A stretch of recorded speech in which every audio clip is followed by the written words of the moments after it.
এমন একজন বিরোধী দলনেতা যিনি মুখ্যমন্ত্রীর সঙ্গে রাত্রিবেলা হোটেলে চুপি চুপি দেখা করতে যান। তৃণমূলের পতন যদি আমাদেরকে একটা শিক্ষা, মানে অনেক শিক্ষাই দিয়েছে, কিন্তু যদি একটা শিক্ষা দিয়ে থাকে তা হচ্ছে এই যে উল্টো দিক থেকে নির্বাচিত এমএলএ এমপি কিনে নিলেই তাদেরকে নির্বাচিত করা জনগণকে কিনে নেওয়া যায় না। বামপন্থীও নন উনি, ডানপন্থীও নন উনি, পাঁচবালিশপন্থী। ব্যক্তিগত জীবনের জন্য শুভেচ্ছা, কিন্তু রাজনৈতিকভাবে আমাদের জন্য বহু আগে মৃত। একটা জাহাজ যখন ডোবে তখন ইঁদুররা ডেক ছেড়ে জলে ঝাঁপ দেয়, সবাই জানে। অনেকে তো বলছে যে ঋতব্রত বন্দ্যোপাধ্যায় গুরু দক্ষিণা দিলেন সিপিআইএম। ইন্টারভিউটা যখন শুরু করছিলাম সেই সময় শতরূপ আমাকে বলছিল মে ওয়াপস আউঙ্গা দেখো। আহ, ছবিটা খুব স্বাভাবিকভাবেই ভালো হয়েছে, প্রশংসিত হয়েছে, কিন্তু মে ওয়াপস আউঙ্গা এই কথা কি তৃণমূল কংগ্রেস যারা ছেড়ে এই মুহূর্তে যাচ্ছেন তারা বলছেন? কারণ গতকাল রাত্রেই হঠাৎ করে বিশ্বরূপ দে, তৃণমূল কংগ্রেসের কাউন্সিলর, তিনি দল ছাড়লেন। ওনারা বলবেন মে ওয়াপস আউঙ্গা? না, ঘরে ফেরার ইচ্ছা কার না হয়, কিন্তু তার জন্য তো ঘরটা থাকতে হয়। ঘরটাই যদি মাটিতে মিশে যায় তাহলে আপনি চাইলেই বা কোন ঘরে ফিরবেন? ওনাদের যে ঘরটা ছিল ঘরটাই তো উঠে গেছে, গোটা ঘরটারই মামাটি মানুষ হয়ে গেছে। ওই দলটা এখন আর নেই। একসময় যেরকম ইস্ট ইন্ডিয়া কোম্পানি ছিল, একসময় যেরকম মুঘল সাম্রাজ্য ছিল, এখন আর নেই সেরকম। তৃণমূল কংগ্রেস দলটা আর এক্সিস্ট করে না। সুতরাং ওনারা বলছেন দলটা নেই, দলটার মধ্যে রীতিমতো দল কার সেই নিয়ে টানাটানি চলছে। ঋতব্রত বন্দ্যোপাধ্যায়, অন্যদিকে মমতা বন্দ্যোপাধ্যায় নিজে, দু তরফে রীতিমতো টানাটানি চলছে একটা দল নিয়ে। আপনি বলছেন দলটা নেই? এ তো দেখুন ওই বাঁদরের পিঠে ভাগের মতো, দুটো বিড়াল পিঠেটাকে নিয়ে টানাটানি করছে, মাঝখান থেকে বাঁদরটা পিঠে খেয়ে চলে গেল। ঋতব্রত বন্দ্যোপাধ্যায় আর কুণাল ঘোষ দলটাকে নিয়ে টানাটানি করছেন, মাঝখান থেকে বিজেপি দলটাকে খেয়ে নিল। এটা বাঁদরের পিঠে ভাগ হলো, পিঠেটাই আর নেই, বাঁদরের পেটে চলে গেছে। অনেকে তো বলছে যে ঋতব্রত বন্দ্যোপাধ্যায় গুরু দক্ষিণা দিলেন সিপিআইএম কে, কারণ ঋতব্রত বন্দ্যোপাধ্যায়ের মুখে যতটা না বেশি অভিষেক বন্দ্যোপাধ্যায়ের নাম উনি নিতে চাইছেন না, প্রশ্নও নিতে চাইছেন না, কিন্তু বুদ্ধদেব ভট্টাচার্য, জ্যোতি বসু বারবার করে তিনি বলছেন। দেখুন উনি বলতে পারেন, ঘটনাটা হচ্ছে কি, ওনাকে তো জ্যোতি বসু বুদ্ধদেব ভট্টাচার্যের প্রশংসা করার জন্য কেউ বিধানসভায় পাঠায়নি, টু বি ফেয়ার। ওনাকে বিধানসভায় পাঠানো হয়েছিল বিজেপি বিরোধী মানুষ ওনাকে ভোট দিয়ে এমএলএ বানিয়ে বিধানসভায় পাঠিয়েছিলেন, যাতে করে কিনা উনি বিধানসভায় গিয়ে বিজেপির বিরুদ্ধে কথা বলেন। যদি সরকার তৈরি করতে পারতেন তাহলে, বিরোধী দল হতো বিজেপি, আজকে বিজেপি সরকার তৈরি করেছে। এখানে মানে বিরোধী দলের আরও বেশি ভূমিকা, এবং উনি ঘটনাচক্রে যেন তেন প্রকারেই হোক না কেন, ছলে বলে কৌশলে বিরোধী দলনেতা। বিরোধী দলনেতার কাজ হচ্ছে সরকারকে নাস্তানাবুদ করা। ইনি এমন একজন বিরোধী দলনেতা যিনি মুখ্যমন্ত্রীর সঙ্গে রাত্রিবেলা হোটেলে চুপি চুপি দেখা করতে যান। পশ্চিমবাংলায় তো আপনারা এর আগে অনেক মুখ্যমন্ত্রী বিরোধী দলনেতার কথা শুনেছেন। আপনারা বিধান রায়, সিদ্ধার্থ শঙ্কর রায়, তার সঙ্গে জ্যোতি বসু শুনেছেন। জ্যোতি বসুর সঙ্গে আপনারা কংগ্রেসের একের পর এক নেতা আছে, জয়নাল আবেদিন থেকে শুরু করে একের পর এক শুনেছেন। বুদ্ধদেব ভট্টাচার্য বনাম পঙ্কজ ব্যানার্জি, বুদ্ধদেব ভট্টাচার্য বনাম পার্থ চ্যাটার্জি শুনেছেন। মমতা ব্যানার্জি বনাম সূর্যকান্ত মিশ্র, আব্দুল মান্নান, শুভেন্দু অধিকারীও শুনেছেন। কোনোদিন কল্পনা করতে পারতেন যে পশ্চিমবাংলার মুখ্যমন্ত্রীর সঙ্গে পশ্চিমবাংলার বিরোধী দলনেতা রাত্রিবেলা গোপনে একটা হোটেলে চুপি চুপি দেখা করতে যাবেন? কি করতে গেছিলেন হোটেলে?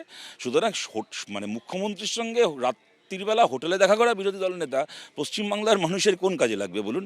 আর একটা গণতান্ত্রিক ব্যবস্থায় তো বিরোধীদের বিরাট ভূমিকা আছে। তারা সরকারকে প্রশ্ন করবে, এমন কঠোর সমালোচনা করবে যে কোনো একটা জায়গায় সরকার বাধ্য হবে মানুষের স্বার্থের থেকে যদি একটু সরে যায়, মানুষের স্বার্থে আবার ফিরতে। এমন একটা বিরোধী দলেরা, আমি খালি ঋতব্রত ব্যানার্জি বলবো না, কি ঋতব্রত ব্যানার্জি কি কুণাল ঘোষ। কুণাল ঘোষ বলতে যখন উঠছে বলছে যে সব ঠিক আছে, কিন্তু আমার দলেরই ওই ওই ওই এমএলএ কিন্তু খারাপ, ওদের বিরুদ্ধে আপনাকে ব্যবস্থা নিতে হবে। আবার যখন এই ঋতব্রত ব্যানার্জিটা বলতে উঠছে বলছে সব ঠিক আছে, কিন্তু আমার দলের ওরা ওরা ওরা ওরা খারাপ, তাদের বিরুদ্ধে ব্যবস্থা নিতে হবে। মানে এই দুজনের কাছেই বিজেপি খুব ভালো। দুজনেরই বক্তব্য হচ্ছে যে সরকার, মাইবাপ, আপনারা খুব ভালো, আপনাদের কাছে আমাদের অনেক প্রত্যাশা, আপনারা কিন্তু প্লিজ আমার দলের চোরগুলোকে ছাড়বেন না। এরা বিধানসভায় গেছে নিজের দলের লোককে জেলে ঢোকানোর জন্য। মানে এরকম একটা, মানে এরা এরকম পাগলের কীর্তন বিধানসভায়, সত্যি কথা বলতে কোনোদিন দেখতে হবে। আমরা সিনেমায় কোনোদিন এই জিনিস দেখিনি, যা বাস্তবে দেখছি। ঋতব্রত বন্দ্যোপাধ্যায়কে তো শতরূপ আমি যতদূর জানি, ব্যক্তিগত পরিসরেও আপনি অনেক ভালো করে চেনেন। ঋতব্রত বন্দ্যোপাধ্যায়ের রাজনীতি, তার ক্ষুরোদার বুদ্ধি, তার বক্তব্য, সেটা আপনার দলের সিনিয়র লিডারশিপ তারাও পছন্দ করতেন। এই ঋতব্রত বন্দ্যোপাধ্যায় যখন এখন সত্যি সত্যি ব্যাটিং করছেন, সেটা কি কোনো জায়গায় সাবকনসিয়াস মাইন্ডেও আপনাকে মানে আনন্দ দিচ্ছে না? কারণ উনি তো তৃণমূলের যে মার্কা মারা কিছু কয়েকজনের কথা আপনারা বলছেন, আপনারা দাবি করছেন, তাদের বিরুদ্ধেই কথা বলছেন। হ্যাঁ, খুবই আনন্দ দিচ্ছে, কেন আনন্দ দেবে না? আর পশ্চিমবাংলায় বিধানসভার ভেতর যদি দেখুন, তৃণমূলের পতন যদি আমাদেরকে একটা শিক্ষা, মানে অনেক শিক্ষাই দিয়েছে, কিন্তু যদি একটা শিক্ষা দিয়ে থাকে তা হচ্ছে এই যে উল্টো দিক থেকে নির্বাচিত এমএলএ এমপি কিনে নিলেই তাদেরকে নির্বাচিত করা জনগণকে কিনে নেওয়া যায় না। এটা মমতা বন্দ্যোপাধ্যায় শিক্ষা পেয়েছেন বা ওনার পতনের মাধ্যমে আমরা শিখেছি। উনি সিপিএম থেকে তৃণমূল, সিপিএম থেকে কংগ্রেস থেকে বিজেপি থেকে অনেক লোককে কিনেছেন, কিন্তু তা বলে সেই দলের তৃণমূল বিরোধী সাধারণ মানুষ ওনার সম্পত্তি হয়ে যায়নি, তারা ওনাকে ভোট দিয়ে হারিয়ে দিয়েছে। তেমনই আমাদের খুবই আনন্দ হচ্ছে এটা দেখে যে আজকে পশ্চিমবাংলায় যারা বিরোধী তারা বিজেপির কাছে কেনা হয়ে গেছে। অর্থাৎ সত্যিকারের পশ্চিমবাংলার বিজেপি বিরোধী মানুষ এখন জানেন যে পশ্চিমবাংলায় বিরোধী পক্ষ মানে হচ্ছে বামপন্থীরা। এটা দেখে আমাদের খুবই আনন্দ হচ্ছে।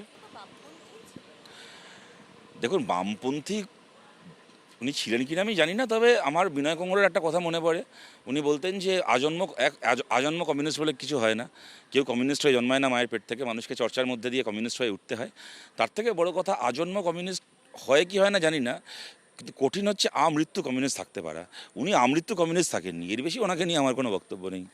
কিন্তু বিশ্বদীপ দে যার প্রসঙ্গ নিয়ে উনি বামপন্থীও নন, উনি ডানপন্থীও নন, উনি পাশবালিশপন্থী। সুতরাং আমার ওনার সম্পর্কে এইটুকুই মূল্যায়ন, তার বেশি কিছু ব্যাপার নেই। পাশবালিশটা কখন ওনার ডান দিকে থাকে আর কখন বাঁ দিকে থাকে, এইটুকুই ব্যাপার। বিশ্বরূপ দে, যাকে নিয়ে কথা শুরু হয়েছিল, বিশ্বরূপ দে, আমরা বেইমান নই। তৃণমূল কংগ্রেসের এই মুহূর্তে একটা নতুন পরিকল্পনা, মানে মমতা বন্দ্যোপাধ্যায় পন্থী তৃণমূল কংগ্রেসের, যেখানে তারা একজোট হয়েছিলেন। উত্তর কলকাতা দিয়ে শুরু হয়েছিল কুণাল ঘোষের নেতৃত্বে, সেই বৈঠকে গতকাল গিয়েছিলেন। তারপরেই কয়েক ঘন্টার মধ্যে সংবাদ মাধ্যমের কাছে তিনি এই ভিডিও পাঠিয়েছেন যে তারাতলার ঘটনার পরিপ্রেক্ষিতে যা যা হয়েছে, তিনি আর তৃণমূলে নেই, তিনি কষ্ট পেয়েছেন, তিনি ভুল করেছেন এবং ভুলের প্রায়শ্চিত্ত করছেন। দেখুন, একদিন তো আমরা বলতাম যে কুণাল ঘোষ যখনই মুখ খোলেন তখন তৃণমূলের কিছু ভোট কমে যায়, আপনাদের বিশ্বাস হতো না। দেখলেন তো, হাতে নাতে প্রমাণ পেলেন।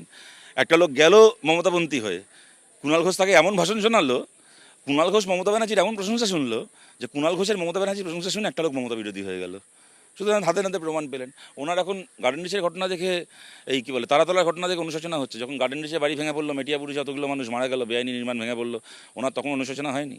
ওনার অনুশোচনা হয়নি যখন তপসিয়াতে একটার পর একটা বাড়িতে আগুন লেগে মানুষের প্রাণ গেছে? ওনার অনুশোচনা হয়নি যখন, মনে করুন, এই কলকাতার মানে পশ্চিমবাংলার সরকার, এরা বিধানসভায় ববি হাকিমের দপ্তর, তারা মানে বিধানসভার ভেতর তারা মুচলেখা দিয়েছে যে 10 বছরে, তাদের কার্যকালে 10 বছরে কলকাতা এবং আশপাশের এলাকায় 41,000 জলাজমি, এই 4,100টা পুকুর বা জলাজমি ভরাট করা হয়েছে। যখন এই সরকার মুচলেখা দিয়েছে, মানে আগের সরকার যখন মুচলেখা দিয়েছে, তখন বিশ্বরুদ্ধের অনুশোচনা হয়নি? শুধু দেখুন, একটা জাহাজ যখন ডোবে তখন ইঁদুররা ডেক ছেড়ে জলে ঝাঁপ দেয়, সবাই জানে। এরা এখন তৃণমূল ডুবছে, এরা সবাই পালাচ্ছে, কিন্তু এটা বুঝতে হবে যে চারদিকে কোথাও ডাঙা নেই, তৃণমূলের জাহাজটা মাঝ সমুদ্রে ডুবছে। সুতরাং আপনি এখন ডেক থেকে ঝাঁপাবেন ভালো কথা, কিন্তু পড়বেন গিয়ে মাঝ সমুদ্রে, আপনার বাঁচার কোনো পথ নেই, আপনার বা আপনাদের। এই মুহূর্তে দাঁড়িয়ে প্রতিকুর রহমান, যিনি আপনাদের ছাত্র সংগঠন এসএফআই ছেড়ে গেছিলেন, প্রতিকুরকে কিন্তু আর দেখতে পাওয়া যাচ্ছে না। দেখো, ওটা ওর সমস্যা, আমার ওকে নিয়ে, ও ক্লোজ চ্যাপ্টার আমাদের জন্য। ও যখন চলে গেছিলো, আমি আপনাকেও বলেছিলাম, আমার ব্যক্তিগতভাবে খারাপ লেগেছিল, কিন্তু আজকে ও ক্লোজ চ্যাপ্টার। আজকে ওকে দেখতে পাওয়া যাচ্ছে না। আজকে যদি তৃণমূল সরকারে আসতো, যেরকম ঋতব্রত ব্যানার্জিদের বিবেক জাগ্রত হতো না, ঋতব্রত ব্যানার্জিরা জীব দিয়ে অভিষেকের জুতো ছেড়ে দিত মন্ত্রী হওয়ার জন্য, সব তৃণমূল সরকার থেকে চলে গেছে বলে এদের মুখে এখন বড় বড় ধর্মের বাণী ফিটেছে, তেমন প্রতিকুর রহমানকে বা প্রতিকুরের মতো যে কেউ তখন দেখতেন মানে গোটা পশ্চিমবাংলা দাপিয়ে বেড়াচ্ছে, আমাদের নামে মিথ্যে অভিযোগ করছে। যেহেতু এত বছর একটা দলের মধ্যে ছিল, এখন সে দল থেকে বেরিয়ে গিয়ে 5টা কথা বানিয়ে বললেও লোকে ভাববে যে হ্যাঁ, নিশ্চয়ই দল থেকে বেরিয়ে বলছে, যখন নিশ্চয়ই দলের ভেতর এগুলো দেখে এসছে। এই কাজ আমরা মইনুল হাসানকে করতে দেখেছি, এই কাজ আমরা একের পর এক শঙ্কর ঘোষকে করতে দেখেছি, যারা আমাদের দল থেকে বেরিয়ে গেছে, অবান্তর কথা বানিয়ে বানিয়ে বাইরে গিয়ে বলেছে। তারপরও সেগুলো কিছু মানুষকে বিশ্বাস তারা করেছেন, কারণ স্বাভাবিক, আপনি যদি আজকে একটা চ্যানেল থেকে বেরিয়ে এসে সেই চ্যানেল সম্পর্কে দুটো কথা বলেন, আমার মনে হবে যে না, মৌমিতাদি সেই চ্যানেলের ভেতর থেকে বোধহয় এগুলো দেখে এসেছিল। সুতরাং এই অন্যায় সুযোগটা ওরা নিয়েছে, কিন্তু আজকে তৃণমূল হেরে গেছে বলে খুঁজে পাওয়া যাচ্ছে না ওকে। ওর ব্যক্তিগত জীবনের জন্য শুভেচ্ছা, কিন্তু রাজনৈতিকভাবে আমাদের জন্য বহু আগে মৃত।